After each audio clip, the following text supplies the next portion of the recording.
Welcome to WatchMeCode Q&A. A while back, I released a series on using ES6 features in current browsers and node environments.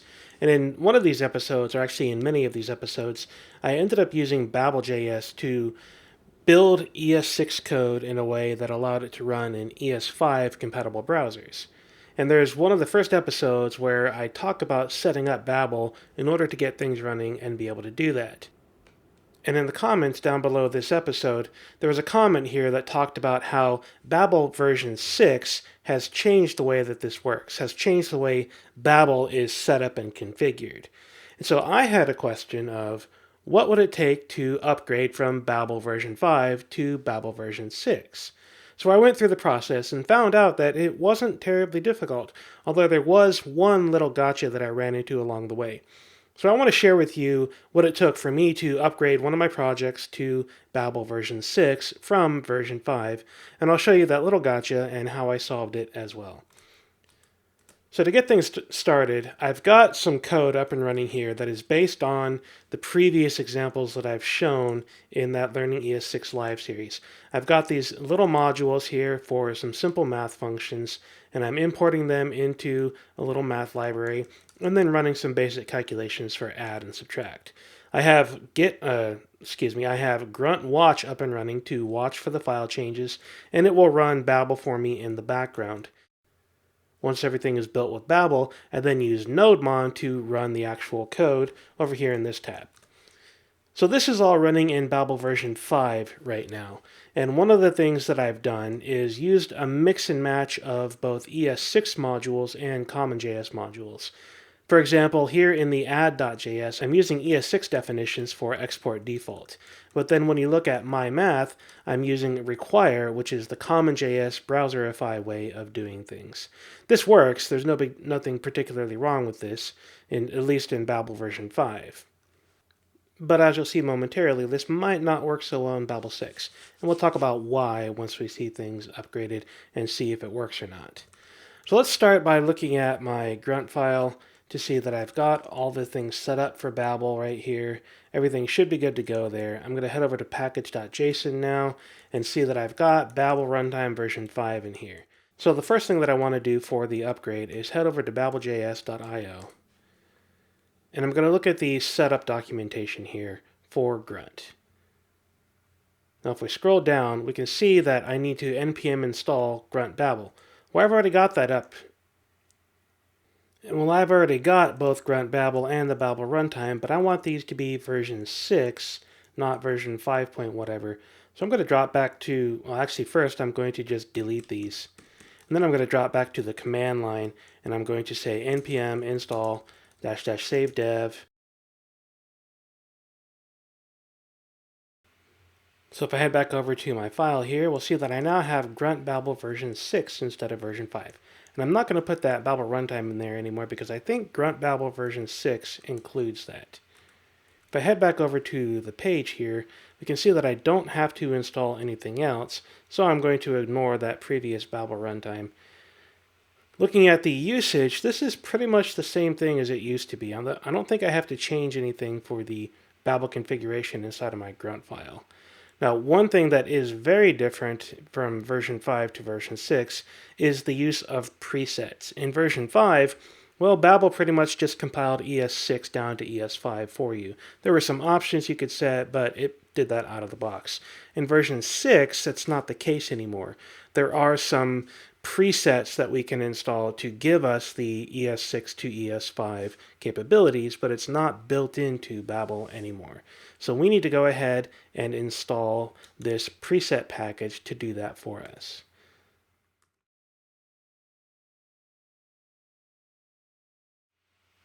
Has installed a lot of things, as you can see here, because what this comes down to really is that Babel is now more of a compiler open-ended kind of thing where you can have a lot of different types of transformations. It'll work for more than just ES6 to ES5 these days. You can do a lot of different languages, a lot of different transpilers and precompilers and things like that with Babel. So the ES6 stuff, or ES 2015 as it's really called now, is now split out into a lot of different modules. And if you look through this module list, you'll see things like the type of and the literals and the arrow functions and parameters. And these are all individual modules that now make the ES 2015 to ES 2005 functionality instead of having it built into Babel like it previously was. Now there is one more thing that we need to do before this is really going to run. We have to create this Babel RC configuration file. So I'm going to click on this link here because this example that they give us, well, I guess it would technically work, but I find it easier to click on this next link and then copy some of this information out of here. It's the ES 2015 link as I was thinking of. So I'm going to copy this and head back over to my editor, and I'm going to edit .babel.rc. Now this file doesn't exist right now, so I'm going to just save it, paste this in here. It's a JSON document, so it does need to be formatted appropriately. And it won't show up in my file list because it is a .dot file. But if I come over here to the command line and I hit dir, we can see that I do have a Babel RC file, and that contains the list of which presets and other configuration options I want. In this case, the only preset I'm using is ES 2015. So at this point, we're basically good to go. I should be able to run grunt and have it compile everything for me. So let's do that real quick. I'm just going to say grunt watch, and that's going to run the file system watcher. I'm going to head back over to my code. I'm going to load one of these files, doesn't really matter which. I'll save this, and we'll see. Well, okay, it looks like we have a problem here. The source/app.js unknown option base.optional. Actually, I'm not sure what the problem is here. I've never seen this error before. Let's see if we can dig in and find out. Okay, after doing a little bit of research, it turns out that there is an option in my grunt file that is causing this particular problem. In Babel version 5, in order to use some features in the browser, I previously used this optional runtime. I need to remove that. That's the problem that we're running into with the base.optional use. So I removed that. I cleared grunt by restarting it. And now if I go back into my math or any of these files, save this, it should go ahead and compile. And everything does look like it's good to go at this point. But now, if we run over to the tab with NodeMon running things, we end up with a problem here. This mymath2.default.add saying this is not a function. And this is the real hiccup that I ran into previously when trying to do an upgrade on one of my projects. Well, it turns out that the way Babel 5 did things in terms of compiling an ES6 module down into an ES5 module, or more correctly, down into a CommonJS module for a browser if I had to use, well, it does things differently in Babel version 6. And there's some good information on what this is and why it works this way inside of Axel Rauschmeyer's Setting Up ES6 book on LeanPub. So if you hit LeanPub, I'm going to go to the Exploring ES6 book, which is not the right one. I just want to get to his username here, Dr. Axel Rauschmeyer, and I'm going to look at his Setting Up ES6 book here. I'm going to do Read Online, and down toward the bottom in Chapter 7, there's Babel and CommonJS modules. So if you click on that and get all the way down here, there's some good information on what Babel is doing in order to set up the export default that ES6 uses and have that be compatible with CommonJS modules. I'm not going to read all of this or really explain the details. Suffice it to say, the problem that I'm running into is caused by the mix and match of ES6 module syntax and CommonJS modules. Now in Babel version 5, this worked perfectly fine. I was able to have my add module do an export default, and then I was able to do a require on that module, and it would work perfectly fine. With Babel version 6, though, they did change the way things work, so this is no longer valid. I believe we can still use CommonJS modules, but you can't mix the two. You can't have an ES6 export and a CommonJS require. You have to do module.exports in the old CommonJS way and require in the old CommonJS way for this to work.